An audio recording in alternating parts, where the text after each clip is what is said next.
go. It's Guido coming at you with the Tactics Talk. Welcome back, everybody. Have a fantastic day and good morning. Got my coffee, although I'm getting a little low. It's a little cool. I like cold coffee, but I may have to go get another one here pretty soon. Still, and so forth and so on. We are going to brawl. Today we're going to brawl. We're going to talk about multi-bogey environments. Let's just pause it here for a second. We are here on Pearl-Dorf River. There we go, Pearl-Dorf River. We spawned into it's an encounter mode, but we spawned into the northwest over there. I'm going to the heavy brawling area. I'm a little bit conflicted on this map. The cap is so far away from this position, but I feel like letting this position fall gets you flanked pretty quickly. You kind of actually need to keep it honest, I suppose.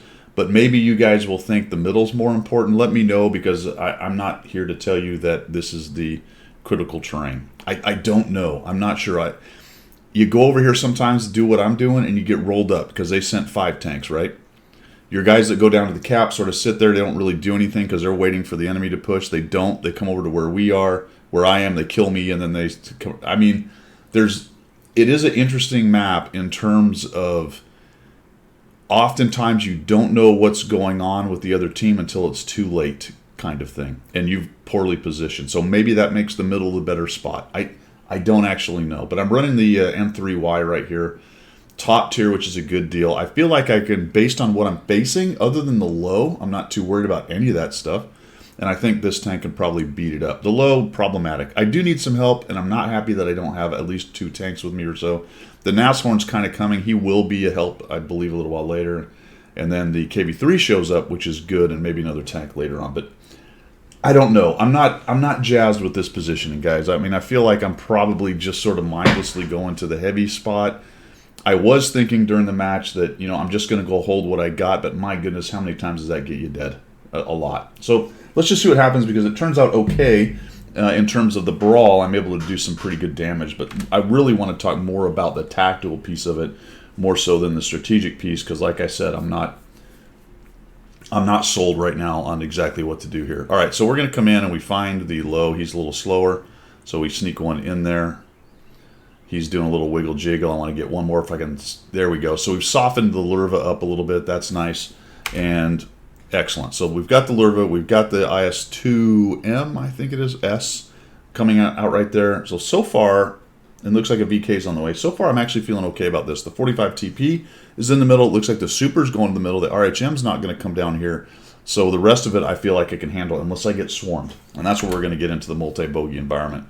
Now, this thing is a bit tricky, this IS-2S, and I probably need to stop shooting heat, but I just got him into that shoulder spot. So against that shielded thing, I really probably needed to press 1. I had plenty of pen more than likely to deal with him. Yeah, so that's never going to go through where I hit him. I do want to avoid him sniping my hatch. I think he actually gets it at one point. All right, so here comes the Lurva, and that's kind of what I was waiting for, and I was maybe a little bit late paying attention to what he was doing, because he really kind of came around my side pretty quickly, and I was still focused on this. So lesson number 1 in the multi-bogey environment: do not get fixated. Do not get tunnel vision on one bandit. You've got to open up your aperture, turn around. I call it camera work. You can call it whatever you want. You can call it just looking. He did kind of just show up, but still, I wasn't really looking for the Lurva to do what he's doing. Clearly he would, right? He comes, so I knew he was coming around to this position. I'm busy shooting this guy. He knows what I'm doing. I'm peeking and poking on the IS-2S. He sees nobody here, and he's like, well, let me just go around and shoot this guy on the side, because he doesn't really seem to have any friends until about now. I do have to be careful. One thing about the multi-bogey environment is spinning your tank and turning your turret and leaving a line of sight to somebody. I wasn't 100% sure I was below the ridge, but it looks like I was right there. So we're going to turn around and we're going to take on the Lurva. I softened him up a little bit, so now I want to start working on him. Just a bad shot, a rushed shot. I was trying to minimize his shot back at me. Now he's going to come out. Another bad shot. All right, so what I know about this, I have a very fast reload.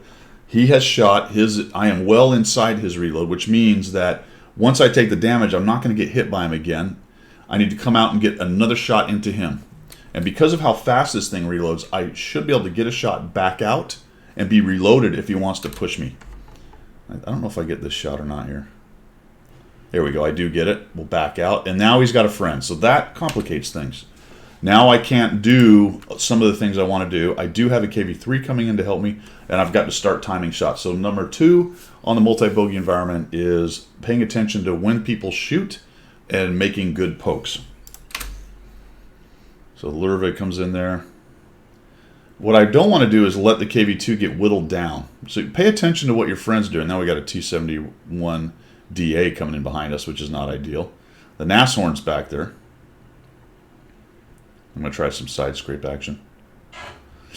Rush shot. Okay, same thing there, right? He took the shot, unfortunately penned. I made a bad shot, but I am inside his reload pretty easily. So I'm just going to come in here and get that free shot, free damage off of him.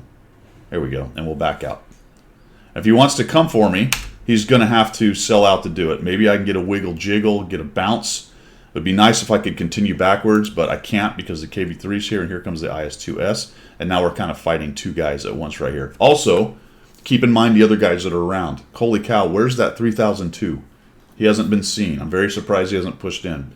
Frankly, had he come in raging through the top road up here, or maybe right through the middle, or even just back up the Lurva and come by and got around behind us, this is probably all over, right?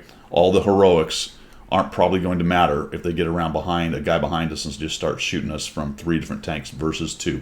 That's a recipe for a loss, but a lot of people don't understand that. So there's your other multi-bogey lesson. If you do have an overmatch, this looks like a situation where you can come around. There is the wild card of the Nashorn. He can dump some damage. Maybe you zing by in the 3002 and kill the Nashorn around it. Also, where is that stupid T71DA? I do not know. All right, so another bad shot by me, but I'm going to Olay this guy, all right? I think I got the track. Is he tracked or no? Maybe not. No, I hit him in the track, but he is not tracked. But he's not as agile as I am. My KV3 is doing okay. So we're going to try to do this to this guy. Oh, never mind. I thought I went by him. All right, so we shoot him once. Now let's try to go by. Nope, he's not going to let me. All right, let's just back up. Keep putting shots into his lower plate. That's a bummer, but he does bounce. I'm moving as much as I can, so there's another lesson for your multi-bogey. Keep moving the tank, keep wiggling, try to bounce as much as possible. Really, at the end of the day, that 3002 doomed his team, at least on this flank. Had he come in there with that 1,200 hit points, there's no way we survive this. We're both getting low. Things are not looking great. And we were able to kill this guy. Fantastic. So here comes that dude. We'll use some of this thing's armor. Put a shot into him. He bounces. All right, now paying attention to what's going on. Multi-bogey. Now it's me and the Nashorn versus these two. What do I do? Well, I don't sit here. The problem with sitting here is this 3002 is going to come up and start shooting me on the side. So I've got to change what's going on. I just have to accept that I might take a shot in the side, and I'm just going to go after this guy with the lowest hit points. We're going to clean out the guy with the lowest hit points. We're going to use the terrain to protect ourselves from as many of the 3002 shots as possible, and maybe even that Nashorn will go ahead and get into the game when he tries to make the corner right there. Really, the IS-2S should have come in and tried to face hug me and stop me from getting away from his 3002 buddy. I do get another bounce there. That positioning was on purpose because I knew if I could kill him, I wanted to bring my front armor to this guy. So I'm going to back out, try to keep my best arm profile to him, finish this dude out, and then move on to the 3002. So multi-bogey environments is get the kill as fast as you can on the one, but be prepared to have a follow-on plan and go right to the next guy. So we'll come around here. We're just going to auto-aim him. Oh, so he did a nice job doing the Olay. All right. We're just zinging around as best we can. Holy cow. Unfortunately, the turret on this thing, boom, we get a shot on that.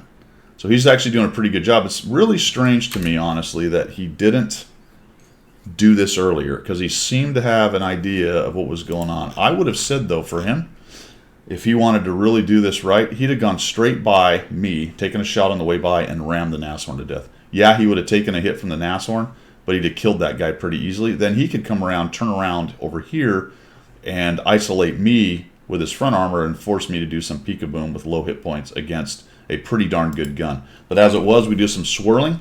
He allows the Nashorn to continue to shoot. Remember when I closed out the low hit point guy, the guy I could kill earlier the IS-2S, that's what he should have done to my team. Should have taken the NASFORM out. Then he could have worked on me. But as it was, he leaves both guns alive and both of us alive, and we're able to take him down. It's a beautiful brawl, my friends, a beautiful brawl. I do enjoy that kind of gameplay right there. It's quite fun. I don't remember what happens. I think we end up winning this thing. Yeah, we cap it out. They still have a super and an RHM, and we got some low hit point tanks. So I wouldn't say they had 100% lost. They had a chance if we walked into it, but it doesn't matter because our guy's capped. So there you go, guys. Some thoughts on multi-bogey fights, taking on more than one bandit at a time. Be careful of getting stuck in the soda straw, all right? Getting fixated on the one bandit. Try to make a plan for moving from bandit to bandit. Try to close out guns when you can. You do have to balance that against exposing yourself to a bunch of guns, just trying to chase down a gun to kill. People will use that to their advantage on occasion. I know I do. If I can tell a guy no kid wants to close me out, I'll just do whatever I can to back out and survive, and my other guns will hopefully get in there and kill that guy. And that's a pretty good way to bait. But in this case, that wasn't really the case. The swirl was just happening between the 3 or 4 tanks. That kind of went back and forth between who was overmatched right there. Definitely the 3002 could have ended that fight several times well before, and more than likely wasn't a whole lot we were going to do about it. So a couple lucky bounces in there as well. We get 1,760. Although it's a heavy tank, so you have to expect on occasion you're going to get that good bounce in there. It was just an enjoyable game. So I hope there was some good stuff for you guys there to think about when you're trying to take on more than one guy. That is all I've got. Thanks for tuning in. We will see you.